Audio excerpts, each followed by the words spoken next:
Welcome to Soulful Living Miniseries, where you bring your drama and your trauma to the table and we deal with it. Today, we are wrapping up on talking about trauma. And today we want to talk about how do we break the cycle. So we did a couple of episodes on what it was, how it affects us. So today I want to talk about how to break the cycle of trauma. How do I really get rid of my trauma and be able to be effective in my life overall? And how do I make sure that the next generation behind me isn't affected by my mess? So I often talk about how my mess was my message or is my message. And people don't understand that your mess can be the very stepping stones that the next generation can stand on. Everything that you went through in your life was for a purpose. And the first thing I need you to embrace about breaking a cycle is, and I know you don't want to hear it, but it was necessary. Everything that occurred in your life, God is so infinite in his wisdom that it was necessary for your journey, for who you are today. And if it could have been any other way, it would have been another way. But because of who you are and what you bring to the table and how valuable you are to the kingdom at large, the enemy knew who you were going to be long before you knew who you were going to be. And so when I talk about my stories, I think about that the enemy knew long before who I was, all the places he needed to attack in my life to keep me from being my authentic self as long as possible. And that's his whole goal, was to keep me from being who I am as long as possible. I think about one of my sons that, and y'all know, for those of you guys who've been following me for a while, I have 5 children, 4 boys and a daughter. And I think about one of my sons that when I was bringing him home from the hospital, literally my car did a 360 in bringing him home into the car seat, brand new coming home. And I'm driving him home and my car does a full 360 in the middle of the road with this child. I look over at him, not knowing who he was, for real, for real. And I was young back in the day and things like that. But I think about the enemy knows who you are. And so they attack you even from the womb, try to attack you from the womb to keep you from even making it out here. Then when you get here, he try to attack you in your babyhood, and then in your childhood, and then in your teen, and then he's swinging on you long before you even know what's happening. So I want to encourage you today and let you know that the things that have occurred in your life, it was built in the plan because God already knew that the enemy was going to attack you from day one. So for those of you that have been through a lot of trauma, a lot of drama, I just want to encourage you today and tell you that it was necessary for who you are today. And we're going to use nothing wasted, nothing lost. None of your journey is going to be wasted. None of your journey is going. I feel the anointing up in here. I'm not trying to have church, but y'all, I'm about to have some. I'm about to have some church where I'm trying to be your therapist for real. For real, I said that, and I felt the Holy Ghost come up on me really strong. But nothing wasted and nothing lost, y'all. That means that your mess, everything you went through, is going to be impactful for your journey and the people that are going to be affected by your life. If you're a person that really went through a messy situation, 2 things. Either you are the matrix, in other words, you're the firstborn, and that you were the sacrificial lamb that had to go through to carry everybody else through, or you are the person that carries the anointing like Joseph for your whole family, for communities. You're the person that is necessary. You are a key element to everything that needs to be operational. That's why you got attacked as a child. That's why you went through the stuff that you went through. That's why you had to be spinning around on a 360 in the middle of the road. You are the person that carries your generation. I'm telling you what I know. I ain't telling you what I heard. You are that person that is going to carry your mama, your cousin, the family. You probably are that person carrying them right now. And you are probably the person that everybody said is the black sheep or the worst one. Or I remember, I'm telling you, tell y'all, 4 babies by the time I was 21. Every time I got pregnant, it's like, she pregnant again, she pregnant again, she pregnant again. But to God be the glory, he used all my mess and said, you're the one that I'm going to choose, that I'm going to use like this. It doesn't mean that everybody else is not being used, but God said, I'm going to use you like this. You're going to be the one that breaks the cycle for this family. So I just want to encourage you on today. You are the person that has been chosen to take us over to the promised land. You are the person that God has used, that generations are on your back, that people are coming up behind you. The Bible talks about the blessings going 7 generations up. That means the work that you are doing and the things you had to go through will affect 7 generations. That's why you had to go through that mess. That's why you went through everything that you went through. That's why you got treated like that. That's why you got handled like that. That is why. You want to know why did this happen to me? It is because of the anointing that is up on your life and what you hold inside of you. The enemy knew long before you even got here that you held something in you that was going to carry 7 generations. That's why you got hit the way you did. The devil wasn't hitting you first. The devil was hitting you back because he already saw the end of what your story looked like. So he said, let me swing on him or her before they have an opportunity to be able to make an impact. If I can keep them bound for a long time, if I can keep their mind bound, if I can keep their heart down, if I can keep them with anger and bitterness and hatred, they won't love people because love covers a multitude. Love covers you. Love allows you to forgive. Love allows you to keep moving. Love keeps the storyline going. When you start hating and have unforgiveness and thinking about your trauma and your drama, you freeze. And the enemy knew he wanted to freeze you up. So he wanted to have you in 3 spaces. He wanted you to be fighting people all the time without any rational thinking. He wanted you to freeze. He wanted you to run. He decided a long time ago he was going to put you in fight, flight, or freeze. So he said, I know what I can use against you. I can use trauma on your life. And that trauma is going to show up like a villain in your face every time you try to move forward until somebody tells you how to break the cycle. So guess what? Us going to learn how to break the cycle today. The cycle. I remember this guy told me, his name was Jerome. True story. Sandersville, Georgia. Sandersville is really Sandersville, but I call it Sandersville, Georgia. That's the spot I went to from Detroit, Michigan. I ended up in a little bitty country town called Sandersville, Georgia.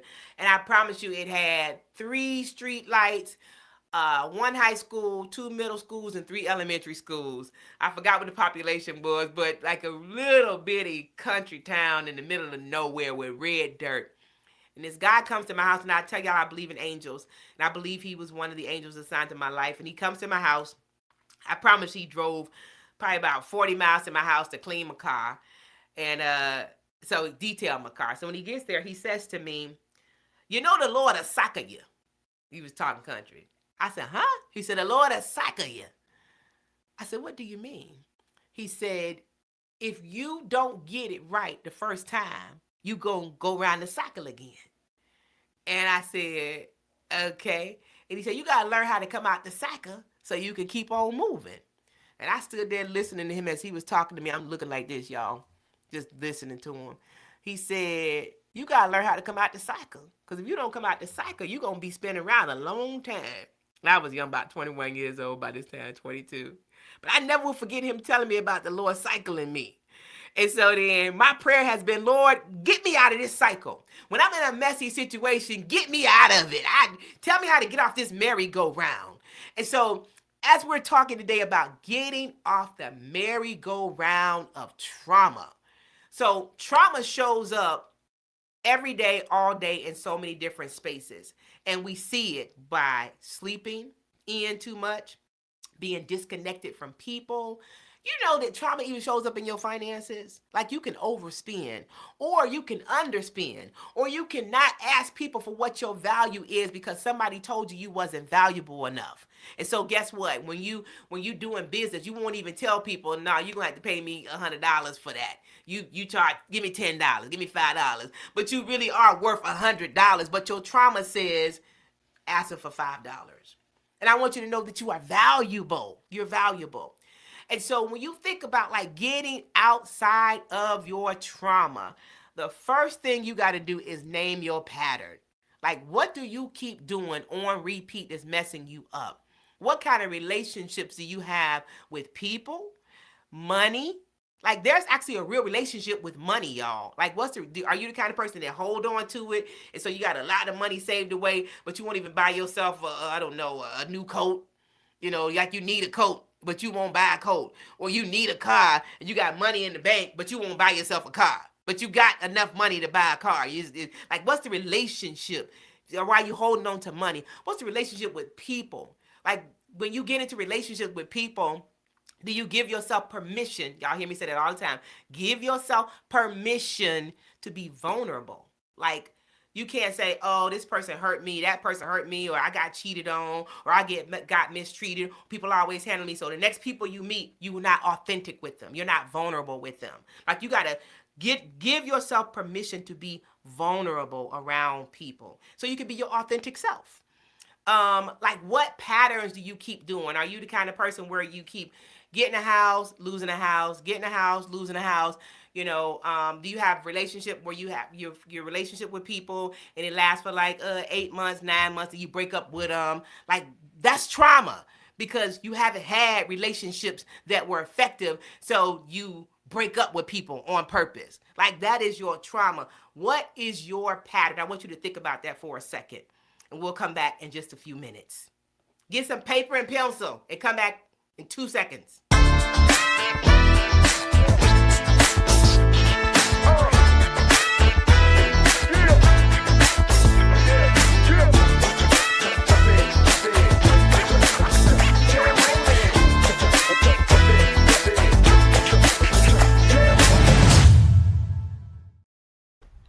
All right, guys, you got your paper and pencil. So we're going to work some things out now.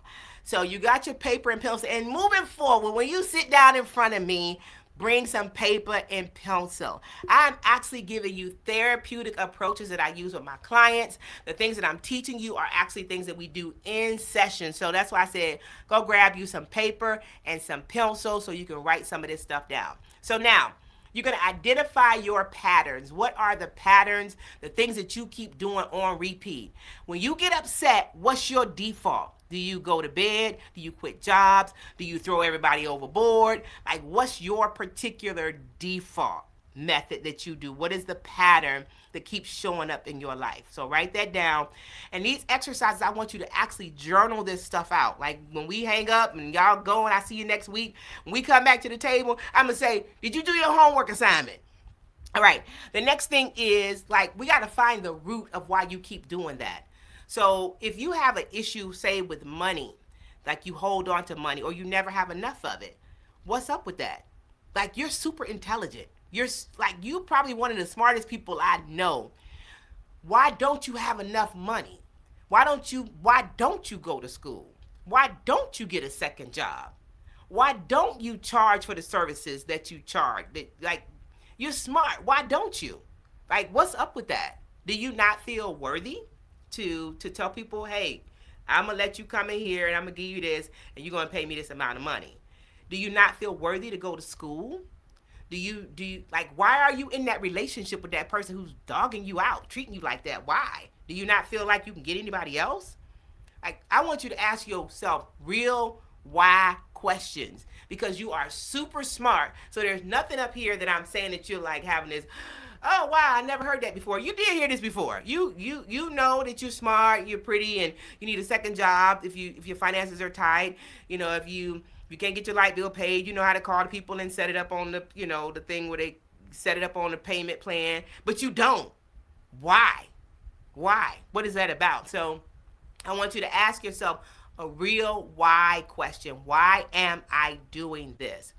And then I want you to choose 3 habits that you're going to do as a result of like making sure that you fix it. Like, and I keep using the word, give yourself permission to fix it. You can say, you know what? I'm tired of being broke. I'm tired of being in these relationships. I'm tired of not having what I need. I'm tired of looking this way. I'm tired of not having enough of this. I'm tired. Whatever it is that you're tired of, it's okay for you to say it and for you to say, today is the day I'm gonna fix this. Give yourself permission to fix your problem. And a lot of times, we don't give ourselves permission to do that. I remember when I moved into a house that we had purchased, and I didn't feel worthy enough to be in the house. And I literally, y'all, this is true. I literally slept on a blow up mattress. Instead of getting in the bed, I slept on a blow up mattress for about, I don't know, 6 weeks because I couldn't believe that this was my home. I didn't feel worthy to be in the house. And I had to get over that it was my home. I had to get over it. Like I had to tell myself, wait a minute, okay, you've gone to school, you've been in the military, and you use your GI Bill or the VA loan or whatever it is. I had to talk myself into being worthy to sleep in this home.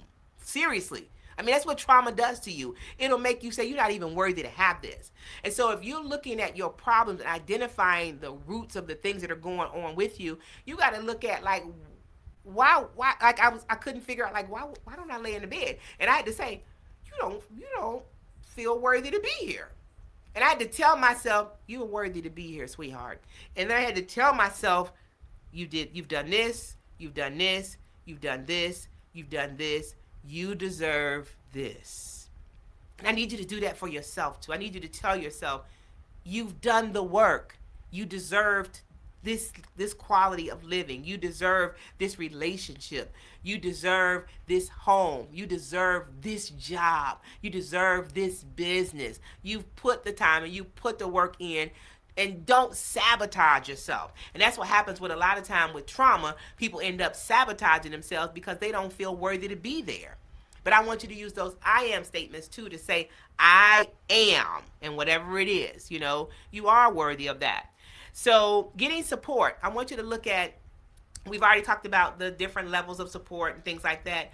But if you don't know how to do something, or this area is new for you, there is nothing wrong with you going and sitting at somebody's feet and saying, can you teach me something? Like, get it as you elevate and go from one level of success to the next level of success. You can expect it when you get, I call it a glory level, really. It's like a triangle. And you go from glory to glory, or level to level, or the greatest version of yourself, whatever you want to call it.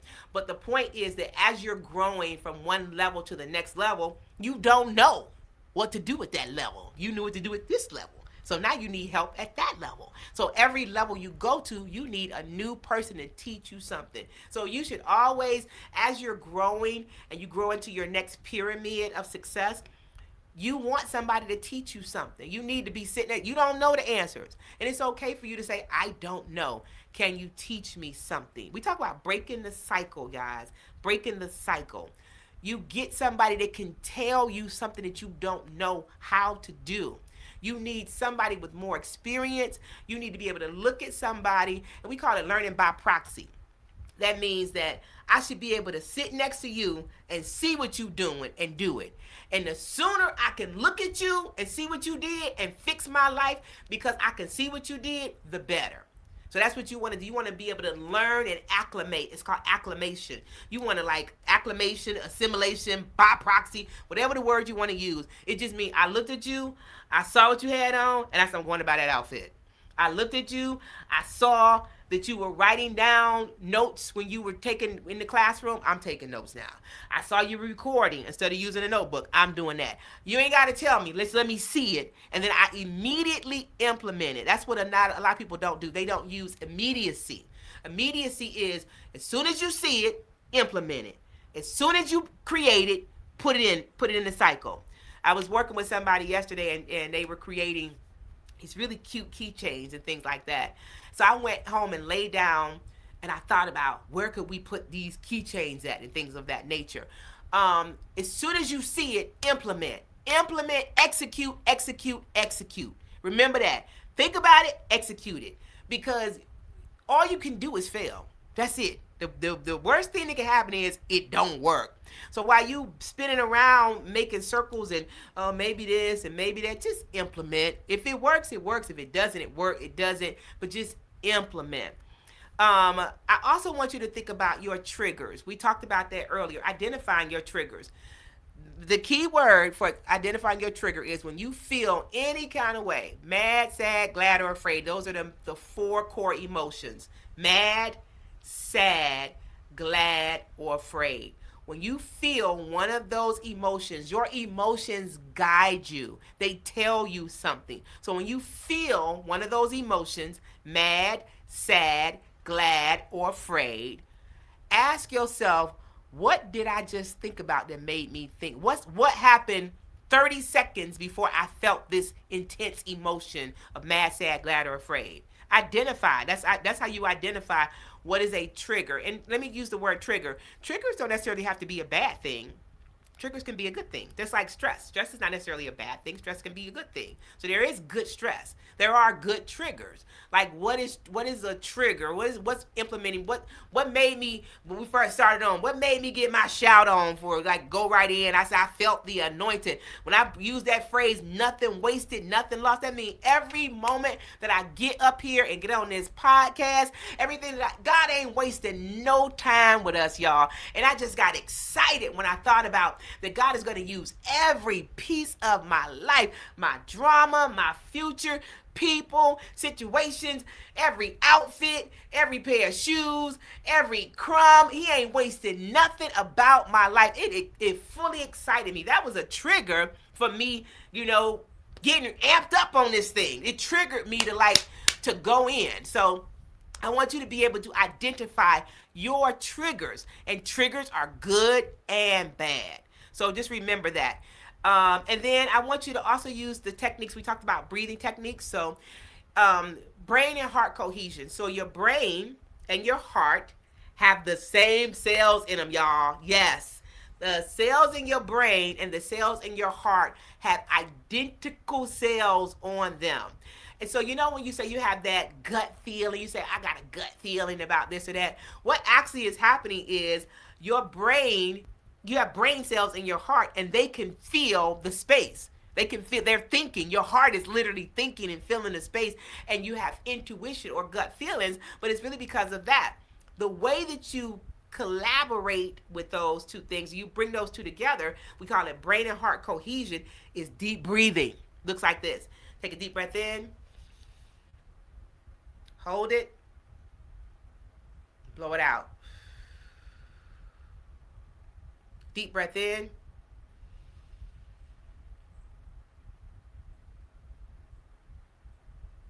Blow it out. Do it with me, y'all. Do this with me. Really, literally do it with me. Deep breath in.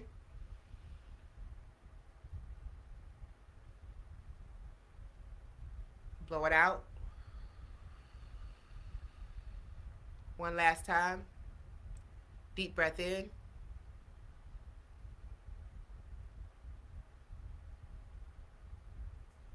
Blow it out. How you feel? That's some good stuff. I know. So it's called brain and heart cohesion, and it instantly brings your heart waves, because they're waving like this at first, right? All over the place. And then when you do that, it brings them together. So they're now doing this together. And that's why you feel the way that you do. I call it a quick drive-by. You can do that anywhere. It's 5 seconds in, hold for 5 seconds, 5 seconds out, 5 times. 5 seconds in, hold for 5 seconds, 5 seconds out, 5 times. And it gets your brain and your heart on the same electrical wave impulse. Also, I want you to think about grounding techniques. So grounding techniques are, I'm going with that 5, 4, 3, 2, 1 thing. 5, 4, 3, 2, 1 thing.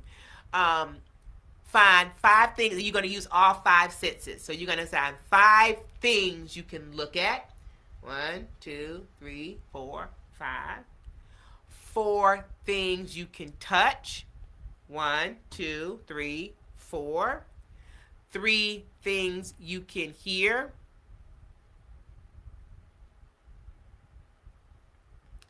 2 things you can, whatever the other sense is, and then whatever the last sense is. I can't call them off the top of my head, but you get the point I'm trying to make. So you go 5, 4, 3, 2, 1. Last one would be taste. So it might be like me sipping on some water as the last thing that I'm doing. So, and that's a grounding technique, and what it does, it actually resets the brain too. So these are all techniques to help you to reset in the moment of aggression, anger, frustration, and even depression. Remember, trauma shows up so many ways. It shows up in aggressiveness, anxiety, PTSD, post-stress traumatic, disorder. That disorder is like trauma based.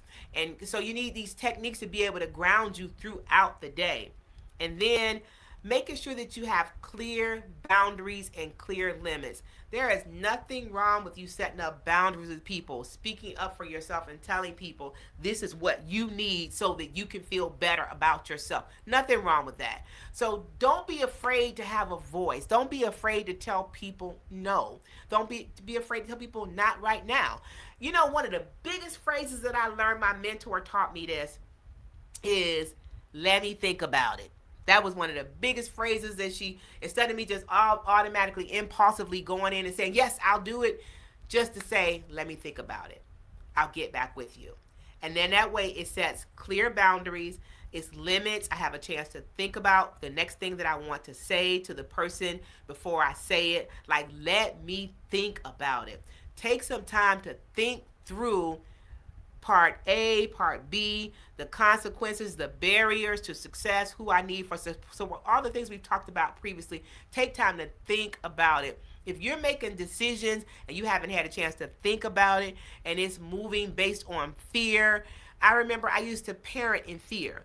I had 4 African American males, and my thought was I did not want the police to get my sons. So I would always parent them from that perspective of fear. Like, I want you to break the cycle of doing fear-based things. I want you to break the cycle of not being able to think things through. Strategically thinking. Go 7 steps up. If you can't think out something 7 steps up, you haven't thought it all the way through. So I need you to use your executive function. Give yourself permission to sit down and think. Okay, I'm going to do this. Okay, what comes next? Okay, I'm going to do this. Okay, what could happen? This could happen and that could happen. Okay, now what? Okay, I'm going to do this if this happens. I'm going to do this if this happens. I want you to get in the habit of not just talking. Just think first and tell the person, let me think about it. I want you to give yourself permission to set boundaries for people who do not value you, do not validate that who you are, who you say you are. I want you to give clear. If you got circles around you of people that do not honor you, do not love you, do not take care of you, do not pour into you, you want to get rid of that circle. Remember, it's nothing wrong with having a mentor that's feeding you and telling you right from wrong, but you don't need nobody in your ear, self-esteem, that is feeding anything to you outside of you are wonderful, you are great, you are magnificent. Your mentor is the one that's going to say to you, this, and this is wrong. But you don't need everybody in your ear telling you what's wrong. You got somebody for that. So remember that. You only need one or two good people that you can go and tell the truth, the whole truth, and they can say, wrong. But everybody else around you, they need to be clapping their hands. Look, you got 24 hours in a day. You don't need nobody in your ear that is unassigned to your life to tell you what you're doing wrong. I don't need you for that. I got this mentor over here that I'm going to go to him and tell him all about my life. But I don't need you to tell me what you think about my hair, my clothes, my shoes. If I got this outfit on today, just go with it. This what I'm doing. I'm good with it. When I get to my mentor, she going to say, Miss Stacy, true story. Miss Stacy, why you got that jacket on? I said, I'm feeling flavorful today. I'm feeling fabulous and flavorful. She said, I know you are, but take that jacket off and just leave that part on right there. And I say, yes, ma'am. And I take the little jacket off and we go from there. So I got somebody for that. So you don't need anybody in your ear trying to regulate what you're doing in your life. You have an assigned person in your life for that. That's that whole setting clear boundaries and clear expectations. I hope that this information has helped you to retool your life and given you some tools and filled up your mind, which is your soul, for a greater living. We will see you next time on Soulful Living Mini-Series, where you bringing your drama and trauma to the table. We'll see you next time.